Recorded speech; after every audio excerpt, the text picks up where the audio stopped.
Hello साथियों, कैसे हैं आप सभी। मैं गौरव, आपका स्वागत है आपके अपने YouTube चैनल गौरव क्लासेज में। आज है हिंदी क्लास। आज नया टॉपिक आपका है विराम चिन्ह। आइए देखते हैं इसमें।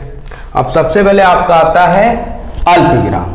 सबसे पहले जो आपका विराम चिन्ह आता है अल्प विराम। और अल्प विराम होता कैसा है, ये जैसे आपने लगाते हैं कामा टाइप का कामा होता है, ठीक है, इसको इंग्लिश में कहते हैं नोट कामा। अब अल्प विराम लगता कहाँ है?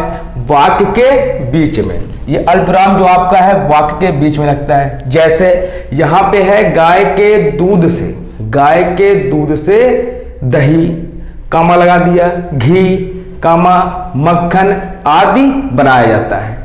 गाय के दूध से दही, घी, मक्खन आदि बनाया जाता है।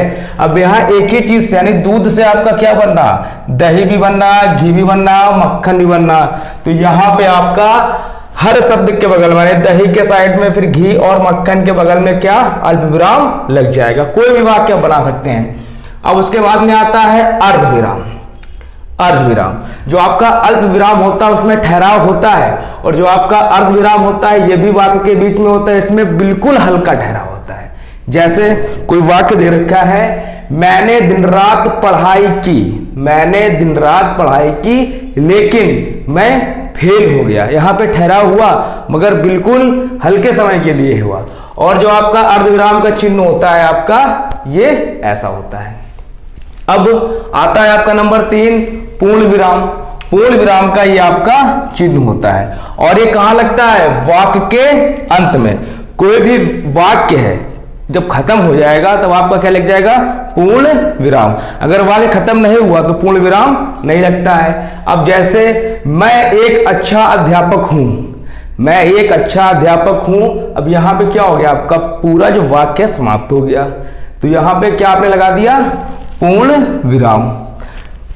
राधा अच्छा गाना गाती है, ये भी एक आपका वाक्य पूर्ण हो गया। अब यहां पे लगा दिया आपने पूर्ण विराम। मैंने खाना खा लिया है, ये भी एक वाक्य पूरा हो गया। तो यहां पे क्या हो जाएगा? आपका पूर्ण विराम हो जाएगा। अब आता है प्रश्न चिन्ह। प्रश्न चिन्ह, इसका चिन्ह कैसा होता है? ये आपका क्वेश्चन मार्क तरीके से होता है। अब ये कहां लगता है? ये भी जो आपका प्रश्न चिन्ह है वाक्य के अंत में लगता है यहाँ पे। अब देखो यहाँ पे, तो इसमें क्या होगा?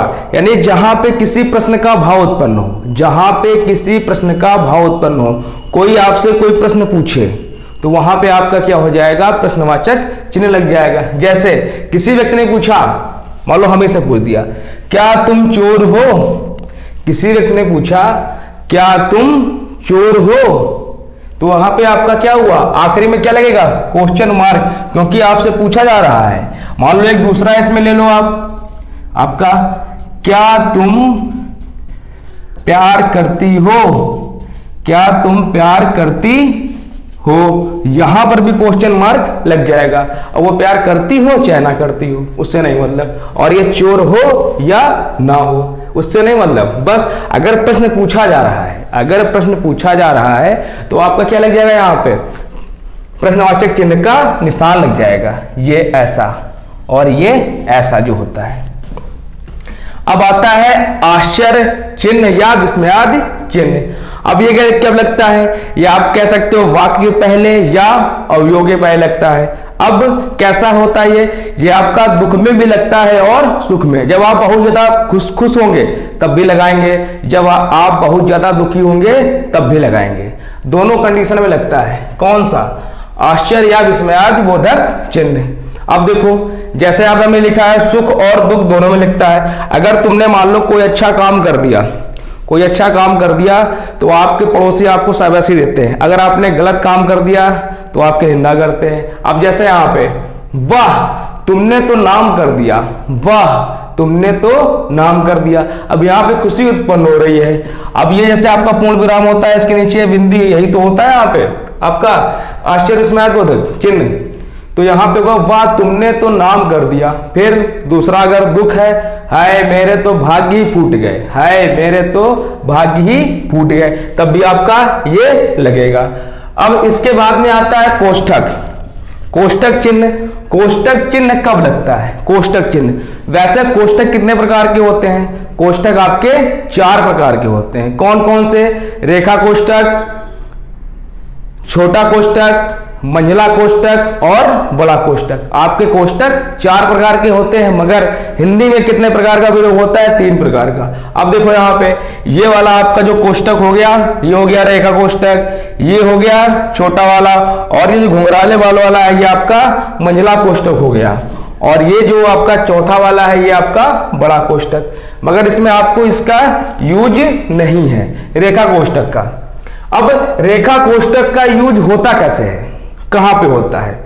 रेखा कोष्ठक का यूज कहां पे होता है? शब्द का अर्थ स्पष्ट करने के लिए। कोई शब्द दे रखा है, उसका आपको अर्थ अधिक से अधिक स्पष्ट करना। मान लो कोई बालक है, आपने कोई उससे प्रश्न पूछा या प्रश्न उससे कहा, तो बालक समझ नहीं पा रहा, तो आप उसको स्पष्ट करने के लिए कुछ ना कुछ उदाहरण देंगे, वहां पे लगता है ये।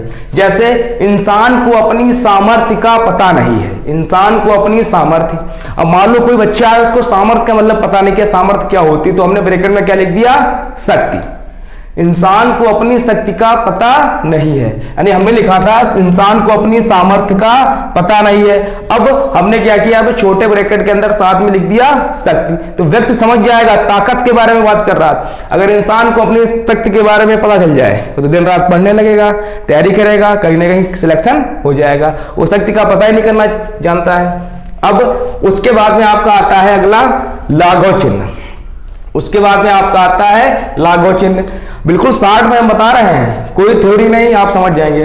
बड़े शब्दों को संक्षेप में लिखने के लिए, कोई बड़े शब्द है, बहुत बड़े बड़े शब्द हैं, इनको संक्षेप में लिखने के लिए क्या करते हैं? हम लाघव चिन्ह का प्रयोग करते हैं, लाघव चिन्ह का प्रयोग करते हैं। ये आपका लाघव चिन्ह होता है ये, यानी बड़े शब्दों को संक्षेप में यानी शॉर्टकट में लिखने के लिए हम लाघव चिन्ह का प्रयोग करते हैं। जैसे आपको बताया जा रहा है, डॉक्टर हो गया, इंजीनियर हो गया, उत्तर प्रदेश हो गया, मध्य प्रदेश हो गया, ऐसे बहुत सारी चीजें हैं। अब देखो यहाँ पे डॉक्टर है, ठीक है, तो क्या डॉक्टर अगर अपना नाम लिखता है, क्या डॉक्टर उसके आगे ऐसे लिखता है? ऐसे नहीं लिखता है। ये आपको यहाँ पे ये चिन्ह का प्रयोग करता है, डा लिख के आगे उसने लाघव चिन्ह का प्रयोग कर लिया। अब जैसे हम लिखते हैं उत्तर प्रदेश, तो हम शॉर्टकट में कैसे लिखते हैं? और यहाँ पे लाघव चिन्ह का हमने प्रयोग कर लिया। अब जैसे यहाँ पे मध्य प्रदेश, तो मां और यहाँ पे प्रागल लिया और ये लाघव चिन्ह लगा दिया। इससे हम समझ जाएंगे मध्य प्रदेश है। मान लो इंग्लिश में है तो उसको हम अंग्रेजी के वर्डों में करेंगे, उत्तर प्रदेश को यूपी और मध्य प्रदेश को एमपी। बात करा हिंदी में, तो यहाँ पे हम अगर शॉर्ट करेंगे, इंग्लिश में शॉर्ट करेंगे तो यूपी एमपी, तो अगर इंग्लिश में शॉर्ट करेंगे यहाँ पे उपरा, यहाँ पे लाघव चिन्ह लगा देंगे दोनों में, बस हो जाएगा। अब इसके बाद में आपका आता है विवरण चिन्ह। इसके बाद में आता है विवरण चिन्ह। विवरण चिन्ह आपका ये ऐसा होता है, यानी इसमें होता क्या? किसी के बारे में बताने के लिए, किसी के बारे में बताने के लिए विवरण चिन्ह का प्रयोग होता है। जैसे यहाँ पे आपने लिखा भाषा के 3 भेद हैं, भाषा के 3 भेद हैं, फिर ये विवरण चिन्ह लगा दिया आपने यहाँ पे। फिर लिखा कौन कौन से? मौखिक भाषा, लिखित भाषा, सांकेतिक भाषा। या आपसे कहा जाए संज्ञा के निम्न भेद हैं, तब लग जाएगा। या आपसे कहा जाए सर्वनाम के 6 भेद हैं, सर्वनाम के 6 भेद हैं। या आपसे पूछ दिया जाए संज्ञा के इतने भेद हैं, किसी के बारे में पूछ दिया जिसके बारे में बताया जाए, तो ये आपका ये हो गया। अब उसके बाद में आता है उपविराम चिन्ह। इसके बाद में आता है उपविराम चिन्ह। अब इसमें क्या होता है? उपविराम चिन्ह कहां लगता है? शब्दों को अलग अलग दर्शाने के लिए, कोई भी शब्द है उसको अलग अलग दर्शाने के लिए क्या करते हैं? उपविराम चिन्ह का प्रयोग करते हैं। और ये चिन्ह कैसा होता है? ऐसा होता है यहाँ पे। अब इसमें क्या कह रहे हैं? शब्दों को अलग अलग दर्शाने के लिए ये आपका चिन्ह ऐसा होता है उपविराम। जैसे भगवान शिव के अनेक नाम हैं, जैसे भगवान शिव के अनेक नाम हैं, जो भी नाम हो आगे लिख लेना है, भगवान शिव के अनेक नाम हैं। अब हम बात किसके बारे में कर रहे हैं? भगवान शिव के बारे में, मगर उनके नाम अनेक हैं, बहुत सारे नाम हैं। जैसे आपका विषधर हो गया, अन्य नाम हो गए, यहाँ पे उनको भगवान शिव को हम कई नामों से जानते हैं। अब उसके बाद में आता है आपका अगला 10 नंबर, हंस पद या त्रुटि पूरक चिन्ह। हंस पद अथवा त्रुटि पूरक चिन्ह ये आपका कैसा होता है? ये आपका ऐसा होता है। अब ये जो आपका हंस पद या त्रुटि वाला है, ये लगता कहां पे? मान लो हमने कोई वाक्य लिखा, मान लो कोई हमने वाक्य लिखा और उसमें कोई हम शब्द लिखना भूल गए। जैसे हमने कोई वाक्य लिखा मान लो, और वहां पे हम कोई शब्द लिखना भूल गए तो हमने वहां पे ये लगा दिया हंस पद, और हंस पद लगा के यहां पे वो शब्द हमने लिख दिया। तो हमारा क्या हो जाएगा, यहां पे ये निशान का प्रयोग होगा, जगह नहीं बची। जैसे यहां पे लिखा है श्याम को बहुत तेज लगी, श्याम को बहुत तेज लगी। अब यहां पे क्या लगी भैया, बहुत तेज क्या लगी यहां पे, तो आपने क्या किया, यहां पे हंस पद का प्रयोग किया, इसके ऊपर लिख दो जो लगी हो। अब क्या क्या लग सकती बहुत तेज से, बताओ। अरे मान लो यहां पे उसको प्यास लगी बहुत तेज से, या भूख लगी, और क्या लग सकता है। कुछ लोग सोच रहे होंगे टॉयलेट लगी होगी। राम को बहुत तेज, श्याम को बहुत तेज प्यास लगी, श्याम को बहुत तेज प्यास लगी। तो यहां पे हमने क्या कर दिया, प्यास लिखा और यहां पे ये हंस पद लगा दिया। अब उसके बाद में समस्या बहुत लड़की है। अब भैया इसका कोई मतलब हुआ, समस्या बहुत लड़की यानी यहां पे आपको छोड़ गया है, छूट गया है। अब उसको आप त्रुटि को सुधारने के लिए क्या करेंगे, हंस पद का प्रयोग करेंगे। तो समस्या बहुत अच्छी लड़की है, समस्या बहुत अच्छी लड़की है, हो गया। या आप बुरी कहना चाहते हो, या बुरी कह दो, इसमें क्या, आप जो छूट गया हो आपसे ये इतना था। चलो आगे देखो 11 नंबर। अब देखो आपका आता है 11 नंबर। 11 नंबर में क्या था आपका, योजक चिन्ह। योजक चिन्ह, योजक चिन्ह जो होता है आपका बिल्कुल छोटा सा होता है। अब इसका प्रयोग क्या होता है, संबंध स्थापित करने के लिए। योजक चिन्ह का प्रयोग संबंध स्थापित करने के लिए होता है। अब जैसे यहां पे माता पिता, दादा दादी, चाचा चाची, मामा मामी, या एक जैसे शब्द साथ साथ, यहां पे एक शब्द बार बार रिपीट हो, वहां पर भी होता है। योजक चिन्ह का जो यहां पे प्रयोग होता है किस लिए होता है, संबंध स्थापित करने के लिए होता है। जैसे माता पिता, दादा दादी, चाचा चाची, मामा मामी, साथ साथ, ये चीज है। अब उसके बाद में 12 नंबर आपका आता है निर्देशक चिन्ह। निर्देशक चिन्ह, ये जो आपका योजक चिन्ह होता है उससे बड़ा होता है। अब योजक चिन्ह होता है ये होता है छोटा, और निर्देशक चिन्ह क्या होता है, ये आपका थोड़ा बड़ा होता है। इसमें क्या होता है, किसी के द्वारा कही गई बात को दर्शाने के लिए, किसी के द्वारा कही गई बात को दर्शाने के लिए। मान लो जैसे यहां पे मास्टर जी, मास्टर जी, जैसे यहां पे मास्टर जी, तो ये योजक चिन्ह लगा दो। मास्टर जी क्या कहते हैं, कक्षा के बाहर जाओ, कक्षा के बाहर जाओ। मास्टर जी का क्या कहना है, मास्टर जी कह रहे हैं कक्षा के बाहर जाओ, किससे, विद्यार्थी से। ये चीज है यहां पे। तो यहां पे कौन सा लगेगा आपका, निर्देशक चिन्ह लगेगा। या जैसे यहां पे मान लो हमारे जो माननीय मुख्यमंत्री योगी जी हैं, जो माननीय मुख्यमंत्री योगी जी ने कहा, यानी योगी जी क्या कहते हैं, गुंडों मवालियों, गुंडों मवालियों सुधर जाओ, सुधर जाओ।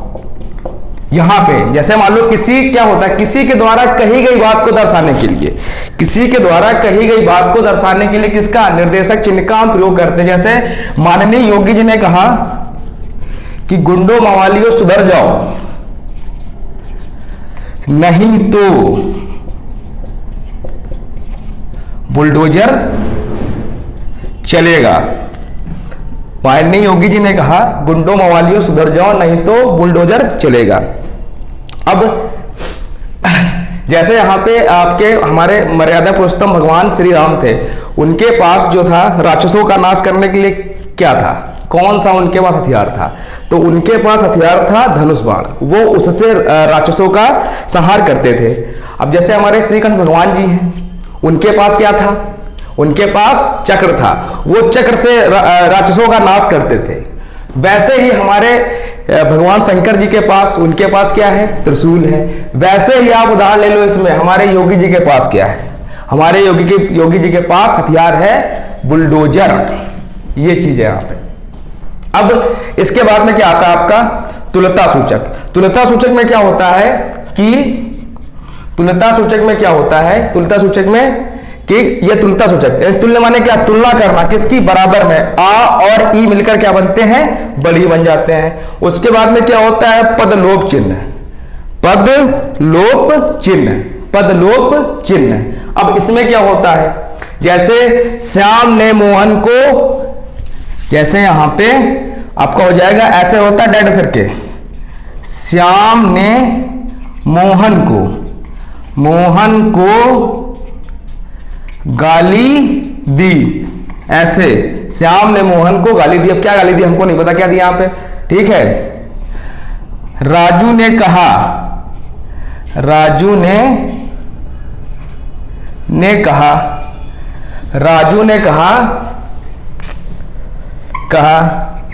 मैं तुम्हारा सामान उठा लूंगा परंतु डैश डैश डैश। अब आगे पता नहीं क्या उसकी इच्छा थी। राजू ने कहा मैं तुम्हारा सामान उठा लूंगा डैश डैश डैश, जिसे श्याम ने मोहन को गाली दी। ये था, इसमें पदलोप कहते हैं इसको। बस आज के लिए इतना ही। अगर आपको हमारा वीडियो पसंद आया तो उसको शेयर करें, सब्सक्राइब करें और लाइक करें। धन्यवाद।